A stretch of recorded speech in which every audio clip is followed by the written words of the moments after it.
Shalom. Saudara yang kekasih, pernah nggak Anda kritisi ada keistimewaan dalam kekristenan? Jangan Anda punya pemahaman beda dengan Alkitab. Pasti Anda ngawur. Alkitab dengan jujur berkata, dunia ini makin lama makin jahat. Jangan Anda berharap dunia ini makin lama makin baik. Pasti Anda kecewa. Dunia ini makin lama makin jahat. Maka wajar makin mempersulit kekristenan.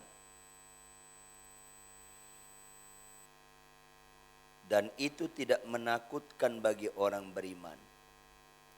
Tapi makin semangat dan makin menyala-nyala rohnya. Makanya sebelum kita menginjak tahun baru, sebelum kita memasuki tahun baru, pernah nggak Anda pikirkan kenapa kita harus merayakan Natal dulu? Yang ada dua kata kunci. Pertama, Immanuel. Apa arti Immanuel? Iya. Yang kedua, joy to the world. Kalau orang beriman, yang sulit itu cocok dan membanggakan. Catat baik-baik. Makanya saya peringatkan Anda. Kalau pernikahan Anda makin lama makin kecewa, absolut masih ngawur iman lo. Jangan pura-pura nggak nyambung. Absolut masih ngawur iman lo. Kalau pernikahan Anda makin indah, makin mengasihi, itu waras imanmu. Tapi itu jadi muluk-muluk kalau fokus Anda gagal. Karena kita rata-rata mental ruwet. Ulangi, kita mental apa? Mental ruwet. Tolong jawab Bapak Ibu, Saudara. Mana kita lebih suka menghafal kejelekan diri sendiri atau kejelekan pasangan? Jawab dong. Jawab dong. Ngerti kan?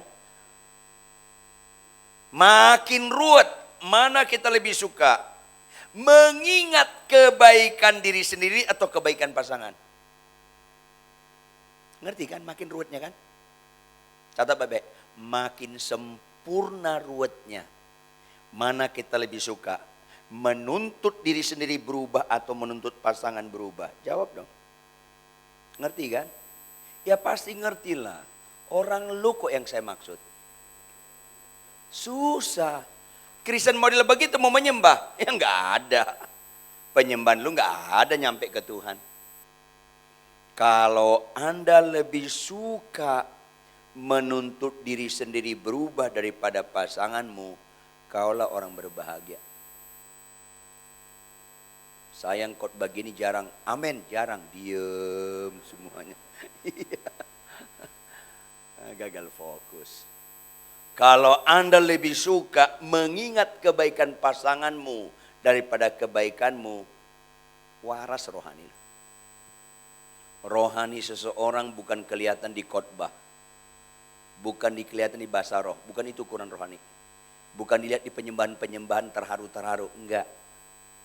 Lihat, suka enggak Anda mengingat kebaikan pasanganmu atau kejelekannya? Kelihatan Anda rohani itu di situ.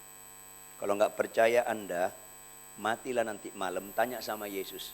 Pasti benar yang saya ucapkan ini. Puji Tuhan kalau bisa bangkit lagi loh. Makanya fokus kita harus jelas. Kita buka 1 Korintus 2 ayat 9. 1 Korintus 2 ayat 9.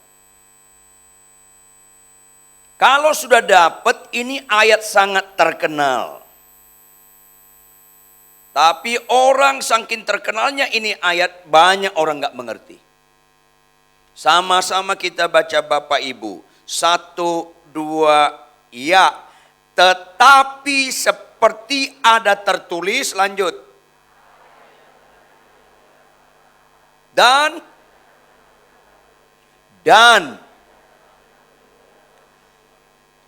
semua yang disediakan Allah untuk mereka yang ya. Halo. Ayat ini yang dibuka dengan tanda kutip, ditutup dengan tanda kutip, dibagi dua bagian. Dibagi berapa bagian? Pertama, bagian pertama perhatikan. Apa yang tidak pernah dilihat oleh mata dan tidak pernah didengar oleh telinga dan yang tidak pernah timbul dalam hati manusia, semuanya disediakan. Amin. Itu bagian pertama. Bagian kedua, bagi mereka yang mengasihi Dia. Halo. Mana yang disukai manusia? Bagian pertama atau kedua? Jawab dong. Bagian pertama atau bagian kedua? Bagian pertama. Mana yang disukai Tuhan? Bagian pertama atau kedua? Kedua. Jadi kalau fokusmu bagian pertama, kau nggak pernah beribadah kepada Tuhan. Kalau fokusmu bagian kedua, kau beribadah sama Tuhan. Maka kata kuncinya di kata mengasihi Dia, bukan yang lain-lain. Karena apa? Kalau saya buat bentuk pertanyaan ayat ini, Bapak, Ibu, Saudara, bagaimana caranya supaya apa yang tidak pernah kita lihat dengan mata, apa yang tidak pernah dengar kita dengan telinga, apa yang tidak pernah timbul hati kita, bisa Tuhan sediakan bagi kita. Bagaimana caranya? Jawab dong. Berarti kalau nggak mengasihi Dia, terjadi nggak kalimat pertama? Enggak. Kita seringkali tanpa sadar beribadah kepada Tuhan, sentrisnya bukan Tuhan. Sentrisnya diri kita. Akhirnya sia-sia penyembahannya, sia-sia ibadahnya. Kalau fokus Anda kalimat pertama, Anda sia-sia. Karena itu nggak pernah terjadi. Kalau fokus Anda kalimat kedua, otomatis kalimat pertama terjadi. Ini penting sekali. Saya kasih contoh lagi. Cari dahulu kerajaan Allah dan kebenarannya. Bagian kedua apa? Maka semuanya ditambahkan kepadamu. Mana yang disukai jemaat? Pertama atau kedua? Kedua. Karena mental Gunung Kawi. Mana yang disukai Tuhan? Yang pertama. Cari dahulu kerajaan Allah dan kebenarannya. Mana kalimat pengakibat? Pertama. Kalau Anda nggak lakukan yang pertama, nggak terjadi yang kedua. Yang kedua itu akibat. Semua kalimat yang bentuknya akibat bergantung absolut kepada pengakibat. Yuk berani lagi, lebih berani. Berarti jemaat lebih suka, perhatikan, jemaat lebih suka beriman sakit sembuh atau membalas kejahatan dengan kebaikan? Jawab dong. Lebih suka mana jemaat? Iya, karena nggak pernah beribadah sama Tuhan nih orang. Cerdas dong. Bersyukurlah Anda sebelum meninggal dengar firman hari ini. Supaya kalau tahun depan kau meninggal agak beres hidup kau.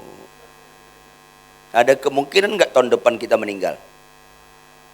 Ada kemungkinan nggak? Ya adalah kemungkinan sebelah kiri Anda persis tahun depan meninggal. Biar lu tahu, kemungkinan di sebelah kiri Anda persis tahun depan meninggal. Sebelah kanan Anda mungkin bulan depan. Orang Kristen seringkali gagal fokus. Kristen itu bukan ukurannya umur panjang. Fokusnya bukan umur panjang. Kristen itu fokusnya agama bertanggung jawab. Sehingga Kristen kapan saja siap dipanggil. Kayaknya nggak rela muka lo. Makanya nyanyian kita apa? Nyanyian kita apa? Dengar dia panggil nama saya, lanjut. Dengar dia panggil namamu, lanjut. Dengar dia panggil nama saya, juga dia panggil namamu. Apa jawabmu? Ku jawab ya, ya. Apa jawabmu? Ku jawab ya. Dipanggil nanti malam. Berhenti nyanyian lo. Cuman sedikit yang berani nyanyinya. Halo, Kristen itu bukan agama kesembuhan, jangan bodoh lah. Kristen itu agama tanggung jawab. Karena kita menunggu Yesus bukan lagi sebagai bayi. Yesus datang kedua kali sebagai apa? Sebagai hakim. Kalau lu nggak bertanggung jawab, selesai loh. Nggak apa-apa, habis ini Anda nggak undang saya khotbah lagi, nggak apa-apa. Nggak apa-apa. Bertanggung jawab. Anda sebagai suami bertanggung jawab nggak ada sama istri Anda? Atau keuangan selalu Anda bohongi istri Anda? Tolong tersinggung dong. Anda sama sekali nggak ngerti Kristen. Anda sebagai bapak bertanggung jawab nggak sama anak-anak Anda? Ajar mereka untuk baca Alkitab. Ya nggak mungkin dong Pak. Kenapa? Aku juga malas baca Alkitab. Ya udah selesai lah. Anda sebagai istri bertanggung jawab nggak Anda tunduk pada suami, melayani suami? Mulai ngelawan muka lo. Anda sebagai ibu bertanggung jawab nggak Anda mengajarkan kata-kata lembut kepada anak-anakmu? Bertanggung jawab nggak mengajar mengampuni? Bertanggung jawab mengajar memberi? Ini penting sekali. Sebab seluruh Kristen harus tahu Yesus datang kedua kali sebagai hakim. Siapapun manusia di bumi ini tidak pernah lepas dari penghakiman. Dimulai dari gerejanya. Makanya khotbah pun harus bertanggung jawab. Apa yang gak pernah kita lihat dengan mata? Apa yang gak pernah kita dengar dengan telinga? Apa yang tidak pernah timbul dalam hati manusia? Tuhan sediakan bagi siapa? Bagi mereka yang mengasihi Dia. Mengasihi itu identik dengan berkorban. Kalau Anda mengasihi tidak identik berkorban, Anda mengasihi dengan penuh kebohongan. Makanya Tuhan Yesus bilang dalam Yohanes 3:16, sejalan. Karena begitu besar kasih Allah akan dunia ini, lanjut, berkorban. Gak bisa mengasihi lepas dari pengorbanan. Makanya ibadah kekristenan itu bukan ibadah menerima, itu ibadah palsu. Ibadah Kristen, ibadah berkorban. Apa kata Alkitab? Jangan serupa dengan dunia ini. Berubahlah melalui pembaruan budimu. Karena apa? Ibadah yang sejati, persembahkanlah tubuhmu sebagai persembahan yang hidup, yang kudus, dan yang berkenan kepada Allah. Lu sembuh nggak penting. Hidup lu berkenan apa nggak berkenan itu penting. Jujurlah Bapak Ibu anak-anak muda. Jujur ya, supaya jangan kita gampang disesatkan. Jujur. Banyak nggak gereja-gereja menekankan? Datanglah ke gereja, yang sakit sembuh, yang nggak punya anak dapat anak, yang nggak punya jodoh dapat jodoh, yang nggak punya pekerjaan dapat pekerjaan, yang nggak punya rumah dapat rumah. Engkau akan diberkati Tuhan berlimpah-limpah. Banyak nggak gereja menekankan hal itu? Jawab dong. Itu lama-lama sesat. Catat baik-baik dong. Halo, Anda ke gereja bukan soal sakit sembuh. Sakit sembuh itu bicara menerima. Nggak ada unsur ibadah. Sama sekali nggak ada unsur ibadah. Itu kan nggak rela wajah Anda, susah. Rata-rata orang gereja suka kesembuhan, nggak suka kebenaran masalahnya. Halo, keinginanmu dikabulkan Tuhan atau tidak dikabulkan Tuhan, nggak ada masalah. bohong lu sembuh itu penting. Marah lu sembuh itu penting. Sombong lu sembuh itu penting. Pasti ada unsur ibadah. Perzinahan lu sembuh, homoseks lesbian lu sembuh, buka situs porno lu sembuh, itu penting. Sayang itu nggak fokus lagi, sehingga bertahun-tahun ganti tahun yang baru, tahun baru, kelakuan tetap nggak berubah. Bukankah kita sedang menghina Tuhan?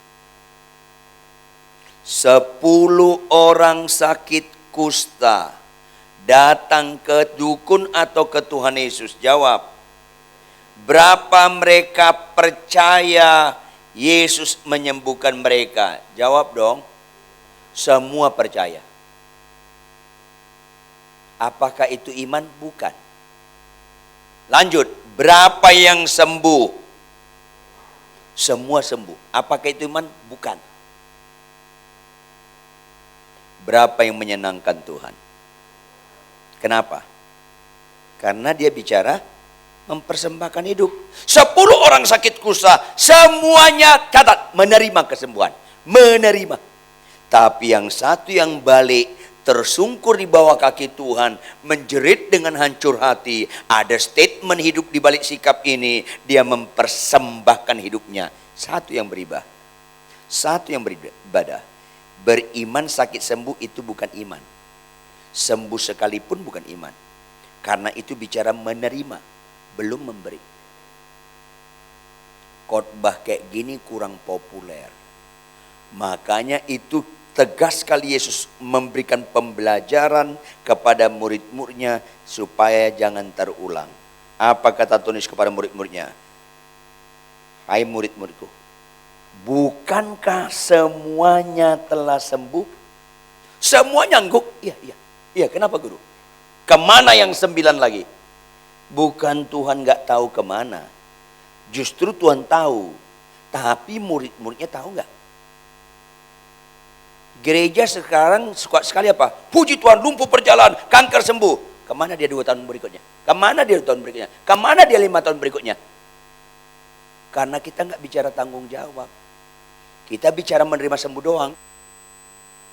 Makanya itu yang saya bilang. Orang gereja bertahun-tahun ke gereja, menyembah gemetar-gemetar, tetap nggak sungkan naik motor lawan arah, orang lain gemetar sama dia. Ya, jangan pura-pura nggak ngerti lah. Yang begini ibadah, yang begini ibadah. Enggak, ini kekejian sama Tuhan. Sayang sekali Tuhan sama kita. Kalau sebelum meninggal masih dipercayakan Tuhan firman Tuhan model begini. Katakan amin. Tepuk tangan. Apa setelah tepuk tangan? Bertobat. Karena nggak ada rohaninya tepuk tangan. Ojo lali nggih, nggak ada rohaninya tepuk tangan. Iman tanpa perbuatan mati. Makanya fokus kita mengasihi dia. Mengasihi dia itu bicara berkorban. Makanya bagaimana kita mengasihi Tuhan itu pertanyaan yang bijak. Bukan bagaimana sakitku sembuh, itu nggak pernah bijak. Bagaimana keinginanku dikabulkan, nggak pernah tuh orang bijak. Bagaimana aku mengasihi engkau Tuhan, itu orang bijak. Yuk buka Yohanes 14 ayat 15. Yohanes 14 ayat 15. Sama-sama kita baca Yohanes 14 ayat 15.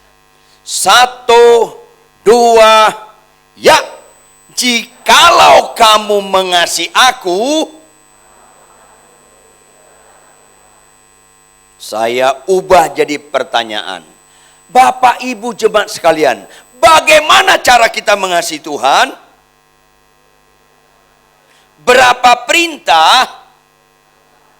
Apa kaitannya mengasihi Tuhan dengan menuruti segala perintahnya? Ini penting sekali. Apa kaitannya aku mengasihi Tuhan dengan melakukan segala perintahnya? Ini penting sekali. Supaya jangan kita mati sebelum kita mengasihi Tuhan. Doa yang bagus bukan Tuhan tolong sembuhkan kankerku. Itu doa kekanak-kanakan. Tuhan tolonglah sebelum aku meninggal aku kau dapati mengasihi engkau. Itu doa orang-orang dewasa. Beda sekali orang yang beriman dengan orang gak beriman dalam doanya. Anda sakit kanker itu gak serius. Saya ulangi. Anda sakit kanker itu gak serius. Malah dalam hal tertentu sakit kanker menolong kita cepat ketemu Tuhan Yesus. Selesai. Nyambung gak sih lo? Kok bisa dipermudah dipersulit, saya bingung. Sakit kanker gak serius. Gak sembuh gak serius.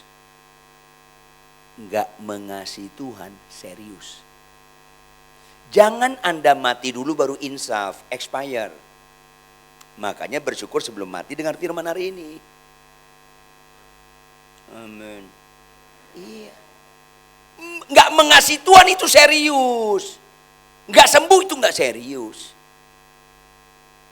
Maka apa kaitannya mengasihi Tuhan dengan melakukan segala perintahnya? Catat baik-baik.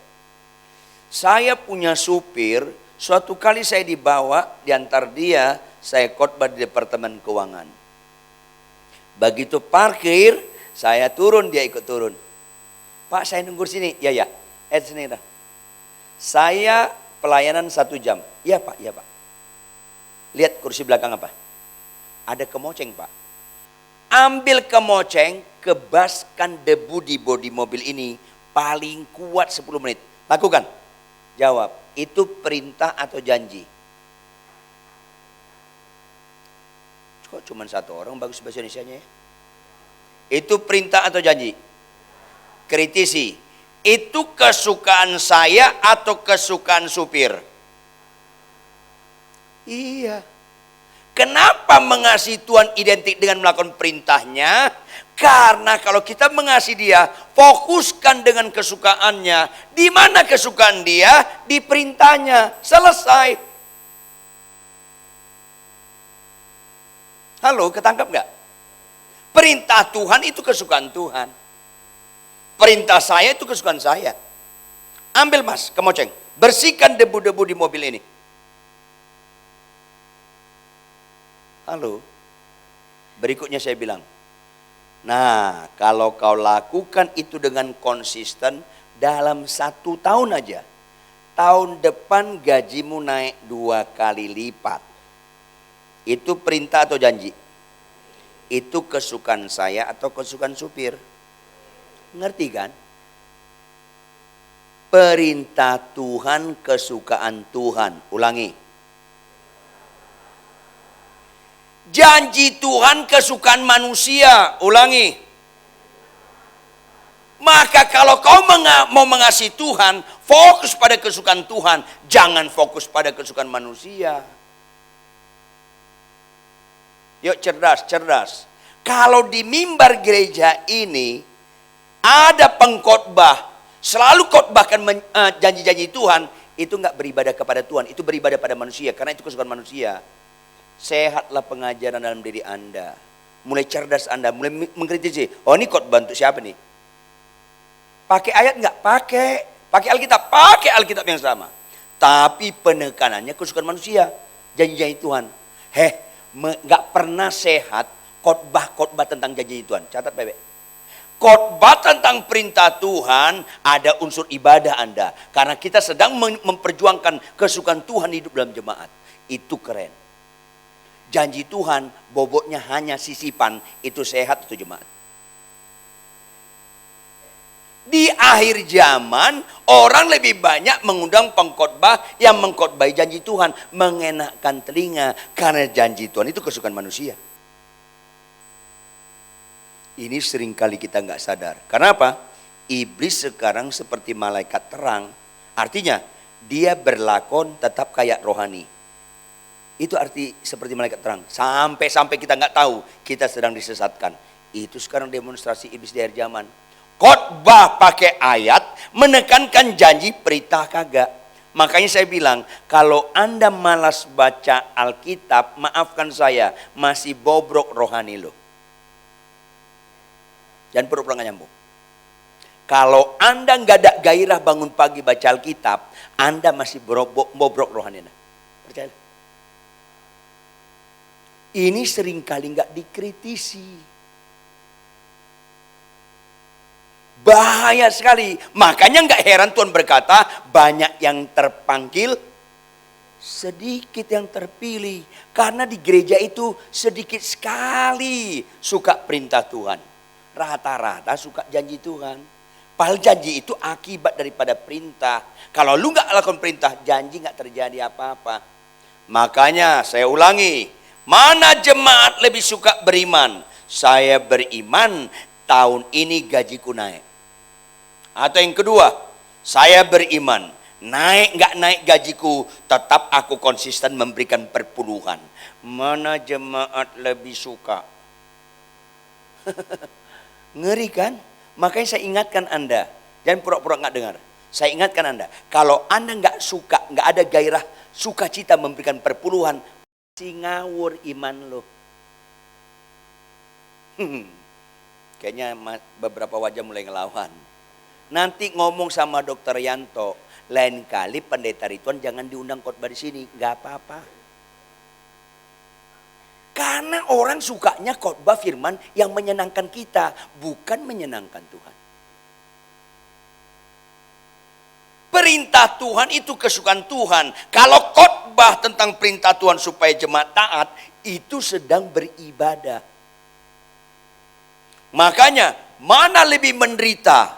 Beriman gaji naik, atau beriman naik nggak naik tetap memberikan perpuluhan? Mana lebih berkorban? Yang pertama atau yang kedua? Iya, karena ada unsur ibadah, karena ada unsur mengasihi. Mengasihi itu berkorban. Mana dua bapak ini, bapak A atau bapak B yang beriman? Tuhan, tahun pertama aku kaget-kaget, istriku rupanya cerewet sekali. Menikah kami 5 tahun tetap cerewet. Sekarang 9 tahun tetap dia cerewet. Tuhan, saya beriman. Tahun ke-10, tahun 2019. Dia pasti bertobat. Saya beriman, dia bertobat. Itu bapak pertama. Bapak kedua, Tuhan, tahun pertama aku menikah istriku cerewet sekali. Tahun kelima dia tetap cerewet, menderita rasanya. Sekarang tahun ke-9 dia masih cerewet Tuhan. Tuhan, tahun 2019 ini tahun ke-10.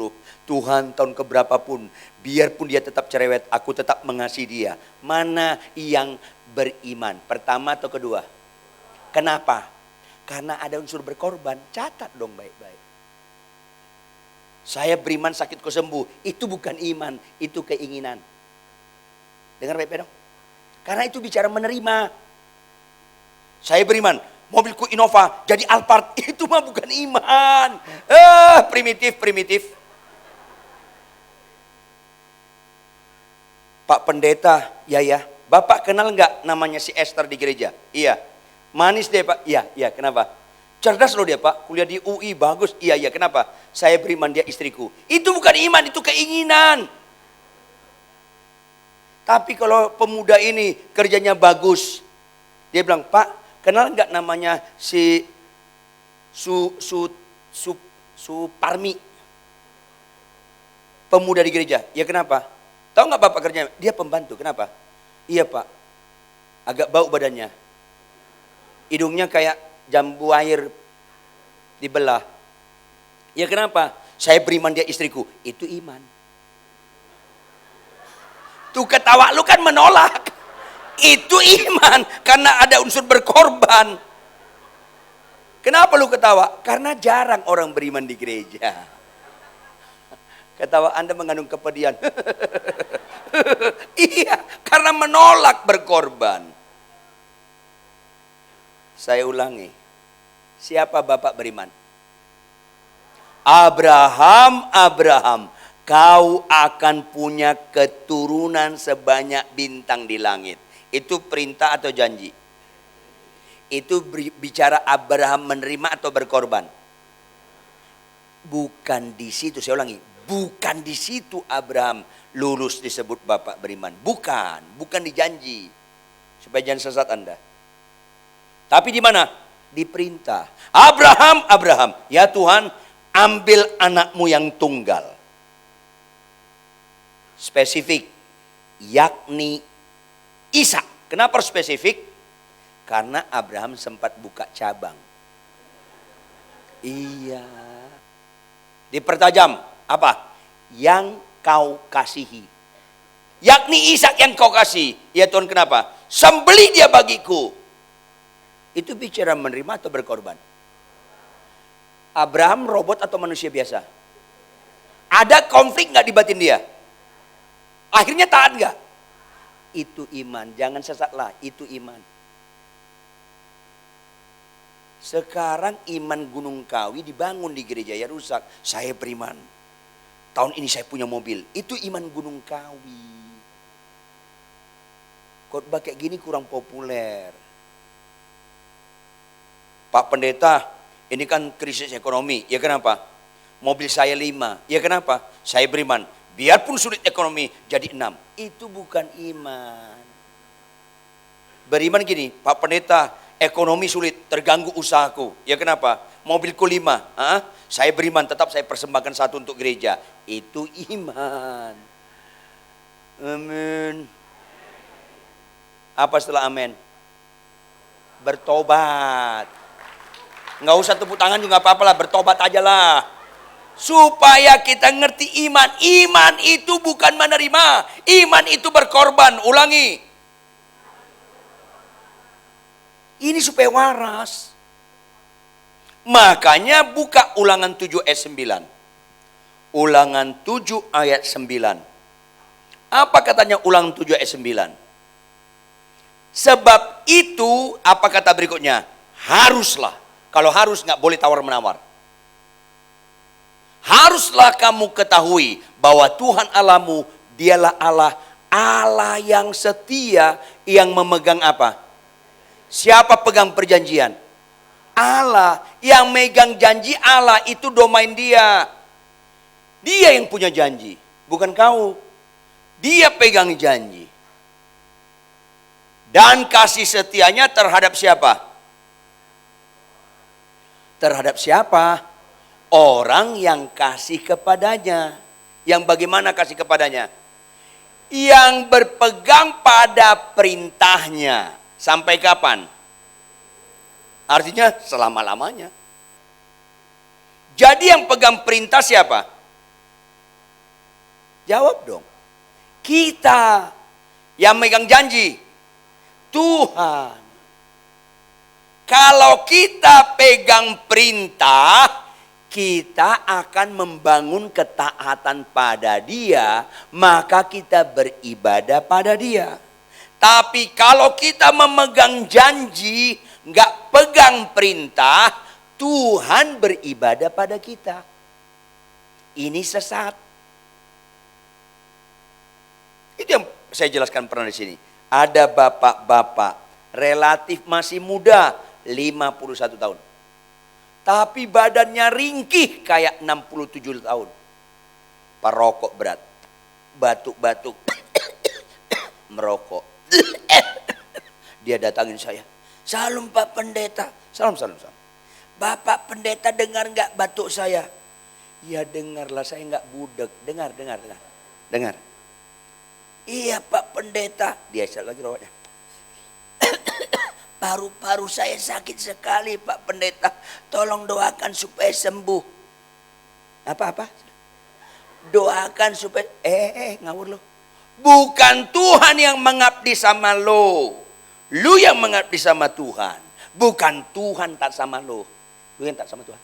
Iya Pak Pendeta ngerti. Kalau ngerti, berhenti merokok baru kita berdoa. Enak aja lu merokok yang rusakin paru-paru lu, Tuhan yang punya urusan. Berhenti merokok, baru kita berdoa. Apa dia bilang? Pak Pendeta, dia isap lagi rokoknya depan saya. Saya jujur Pak Pendeta, pakai jujur. Saya jujur Pak Pendeta, saya nggak bisa berhenti merokok. Ya Tuhan. Saya bilang sama bapak ini lebih lemah lembut. Pak, dengan lemah lembut saya katakan, saya lebih jujur dari Anda.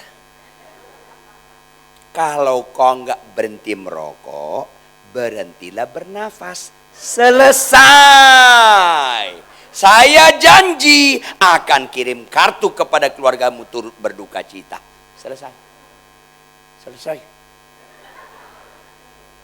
Inilah sakit-sakitnya orang Kristen. Disuruh baca Alkitab, lu nggak mau. Disuruh memberikan perpuluhan, lu nggak mau. Disuruh membalas kejahatan dengan kebaikan, lu nggak mau. Begitu lu naik pesawat ke Surabaya, Anda balik nyuruh Tuhan. Tuhan, aku mau ke Surabaya. Lindungi pesawatku. Tuhan bilang apa? Iya bos.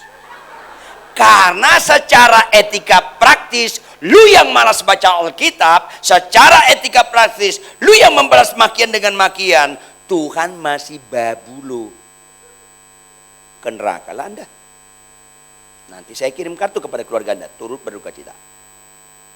Inilah sesatnya orang dalam gereja. Fokusnya janji Tuhan kan rusak. Banyak sekali pengarang lagu, bahkan pengkhotbah nggak ngerti kebenaran. Sehingga dikarang lagu-lagu dikira menyenangkan Tuhan, tapi menyakiti hati Tuhan karena nggak ngerti kebenaran. Ini kan lagu-lagu bukan menyembah Tuhan ini, melempar kotoran ke Tuhan ini. Tapi karena jemaat nggak ngerti kebenaran, ikut-ikutan nyanyi yang sesat. Yang kupegang pakai hanya lagi. Berarti perintah dipegang nggak? Enggak. Ini ibadah mengerikan. Tambah lagi pengkhotbah yang nggak ngerti kebenaran. Berkhotbah apa? Saya klaim janji Tuhan. Saya klaim ini kesurupan orang. Kapan lu bayar premi? Kapan? Tuhan yang bayar premi di kayu salib. Lu yang mengklaim. Sesat banget nih orang. Tapi karena pengkhotbah nggak ngerti kebenaran, jemaat nggak ngerti kebenaran, ikut-ikut sesat. Saya klaim dari Tuhan, saya klaim. Jemaat ikut-ikutan. Amin, amin. Kita klaim. Amin, amin. Kita. Itu kesurupan.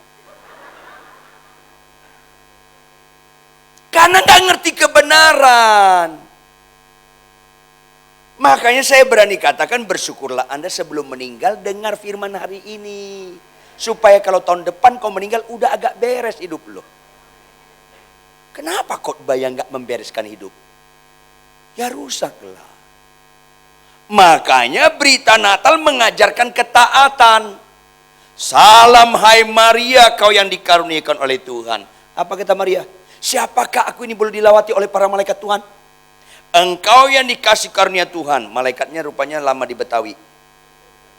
Kau akan bunting. Waduh. Iya loh.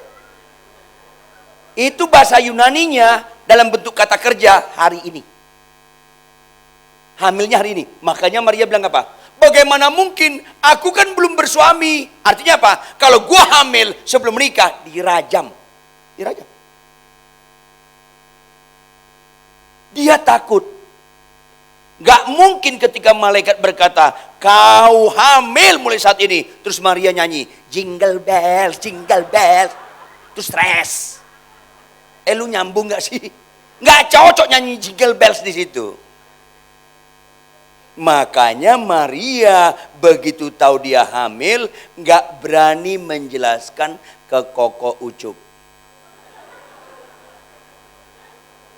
Begitu Koko Ucup tahu, Koko Ucup gentle, tulus dia. Dia diam-diam hendak menceraikan. Dia diam-diam menceraikan. Untung malaikat intervensi. Karena apa? Maria nggak berbobot menjelaskan. Kok gua hamil? Aduh. Kau sih bilang kalau kau benci sama aku. Kita kan selalu pacaran di bawah lampu 10 watt tapi 40 biji. Iya, anak terang bukan kayak lo pacaran di remang-remang. Lu kan anak remang-remang, bukan anak terang. Dia anak terang nih. Kita kuliah di Untar. Masa nyebrang ke Mall Ciputra gue pegang lu hamil? Berarti kemungkinan dia sama kakak tingkatnya si Frankie. Ya kan itu sederhana saja. Maka dia diam tulus. Udahlah lu menikah sama Frankie deh. Malaikat yang intervensi. Stop. Lu balik, lu menikah. Loh siapa lu? Lu jagoan priok? Bukan. Gue malaikat. Kalau lu malaikat, lu tahu kan Maria hamil? Iya gue tahu. Siapa yang hamilin? Tuhan. Hah? Kaget. Karena dalam perjanjian lama nggak ada Alkitab mendukung Tuhan menghamili perawan. Nggak ada. Itu tidak mudah. Nggak bisa Maria berkata, kok ini yang buat Tuhan, sesat lo. Lu kan singers di GBI Maurits kan? Gua pemain musik di GBI Intercon. Kita masa lu bilang Tuhan yang membuat hamil? Lu bidat dari mana? Nggak mudah. Kecuali intervensi malaikat. Maka Maria taat mutlak. Karena itu perintah Tuhan dia hamil, itu kesukaan Tuhan, walaupun akhirnya bisa berkorban dia mati. Maka dia bilang apa? Buka operator Lukas 1 ayat 38. Ini Kristen, ini yang harus kita lakukan. Ini ibadah. Lukas 1 ayat 38. Sama-sama kita baca. 1, 2, ya. Kata Maria, sesungguhnya aku ini adalah hamba Tuhan. Konsekuensinya apa? Jadilah padaku menurut perkataan di sini apa? Menurut perintahmu. Karena perkataan itu perintah bentuknya. Kau hamil. Ini kemenangan dia. Kemenangan dia apa? Di ketaatan. Kemenangan Anda dan saya di ketaatan, bukan di kesembuhan, bukan di kekayaan. Di ketaatan pada perintah Tuhan. Maria itu tidak pernah bunda Tuhan. Catat baik-baik. Maria itu hanya bunda Yesus dalam kemanusiaan. Jangan sesatlah. Maria itu bunda Yesus dalam kemanusiaan. Tapi dalam ketuhanan, dia kenal Yesus, dia kenal dirinya. Sesungguhnya aku ini adalah hamba Tuhan. Di depan Yesus sebagai ketuhanannya, dia hamba. Milikilah tingkat kesadaran Bapak Ibu Saudara di tempat ruangan ini sama-sama dengan Maria. Sesungguhnya aku hamba Tuhan. Kalau hamba Tuhan, hamba itu tidak punya hak menentukan kesukaannya. Sukanya Maria tetap nggak hamil. Menikah baik-baik sama si Ucup. Tapi kesukaan Tuhan, lu hamil. Karena itu perintahnya. Kesukaan Tuhan, hai istri, tunduk kepada suami, tunduk. Tapi suamiku kasar, tunduk karena fokus kita kesukaan Tuhan. Pak pendeta sih nggak kenal suami saya. Nggak ada perintah Tuhan menyuruh saya mengenal suami orang. Kurang kerjaan saya. Maka jalanilah tahun 2019 dengan deklarasikan Tuhan melalui Roh Kudus buat aku sadar aku ini hamba Tuhan. Karena perbedaan signifikan Kristen dengan agama lain. Kristen agama penebusan. Ulangi, Kristen agama apa? Konsekuensi logis ditebus, dibeli Tuhan. Konsekuensi dibeli, kita dulos, kita budaknya, kita hambanya. Di situ kita menang. Kalau kita kenal siapa Tuhan, kenal diri kita, maka sesungguhnya kita hamba Tuhan. Maka mulai saat ini, militanlah Bapak Ibu anak muda. Jadilah kepada kita menurut perintah Tuhan. Kasihlah istrimu, bapak-bapak, kasih istrimu bagaimanapun pencak silat istrimu, kasih. Istri tunduk pada suami, bagaimanapun sengaknya lagu suamimu, tetap lu tunduk sama suami. Karena fokus kita perintah Tuhan. Loh suamiku kasar, fokus lu masalah. Jangan pernah masalah Tuhan kita. Makanya jangan kita berfokus pada masalah. Fokus kita Tuhan kita. Itu keren. Anak-anak muda, hormatilah orang tuamu. Fokusnya di perintah. Jangan lagi ada anak-anak muda sini berani lagi membentak mamanya, membentak papanya. Jangan, stop. Kalau kau bekerja, perintah Tuhan, bawa perpuluhan, lakukan. Kalau kau taat militan, di situ kau ngerti jika Allah di pihak kita, siapakah lawan kita. Jangan pernah pegang ayat itu kalau kau nggak taat militan. Selesai. Kalau kau taat militan, kau ngerti segala perkara dapat kutanggung dalam dia. Kalau kau taat militan, kau akan mengerti segala sesuatu mendatangkan kebaikan bagi mereka yang mengasihi Tuhan. Siapa yang mengasihi Tuhan melakukan perintahnya. Siapa itu? Yang taat. Deklarasikanlah tahun ini sampai Anda mati adalah hari-hari ketaatan yang militan. Berapapun harga yang harus dibayar. Karena kita nggak pernah lebih baik dari Tuhan, maka kita ngerti orang yang taat militan, apa yang nggak pernah kau lihat dengan mata, apa yang nggak pernah kau dengar dengan telinga, apa yang tidak pernah timbul dalam hati manusia, Tuhan sediakan bagi Anda. Bangkit berdiri, tepuk tangan yang keras buat Tuhan.